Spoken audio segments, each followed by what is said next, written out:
কাজিরাঙার গন্ডার দেশের গর্ব, এটা বলতে আমরা খুব ভালোবাসি। সেই গন্ডার দেখে আনন্দও কম পাই না। কিন্তু গন্ডারের সুরক্ষায় কি আদৌ নজর দেওয়া হয়? আসাম সরকার এবার কাজিরাঙায় জঙ্গলের স্পর্শকাতর এলাকা কমিয়ে দেওয়ার এমন সিদ্ধান্ত নিয়েছে, যা নিয়ে গন্ডার সুরক্ষায় সরকারের সদিচ্ছা নিয়ে প্রশ্ন উঠেছে। আইনকে হাতিয়ার করে যে পদক্ষেপ নিতে চলেছে আসাম সরকার, তা নীতিগতভাবে কতটা সঠিক তা নিয়ে এবার প্রশ্ন তুললেন পদ্মশ্রী যাদব পায়েং। ভারতের জঙ্গল অভয়ারণ্যের পশুদের নিরাপত্তা ও বাস্তুতন্ত্র রক্ষার জন্য অরণ্যের বাইরে যে 10 কিলোমিটার ইকো সেন্সিটিভ জোন রাখা হতো, তা রাজ্য ও কেন্দ্রের সরকার প্রয়োজন মতো কমিয়ে 1 কিলোমিটার পর্যন্ত করতে পারে। তবে আগে থেকে বিজ্ঞপ্তি জারি করতে হবে, এমন নির্দেশ ছিল সুপ্রিম কোর্টের। অর্থাৎ যে কোনো জাতীয় উদ্যানের মাত্র 1 কিলোমিটার বাইরে বসতি গড়ে তোলা যাবে।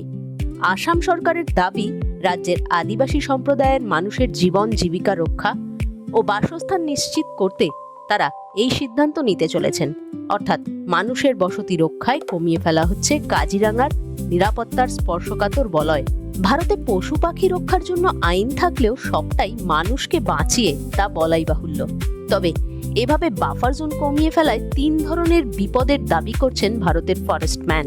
পদ্মশ্রী যাদব পায়েং দাবি করছেন, কাজিরাঙা স্পর্শকাতর এলাকা এভাবে কমিয়ে ফেললে বিপদে পড়বে পশুরা। বিশেষত বর্ষার সময় বন্যায় ভেসে কাজিরাঙার হাতি, গন্ডার বা হরিণ এই 10 কিলোমিটারের মধ্যে এতদিন থাকতে পারত।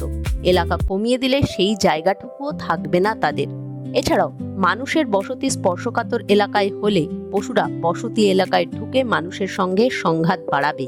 সেই সঙ্গে 1 কিলোমিটার স্পর্শকাতর এলাকা থাকলে তার বাইরে যে কনস্ট্রাকশন গড়ে উঠবে, তাতে ক্ষতি হবে কাজিরাঙার বাস্তুতন্ত্রের।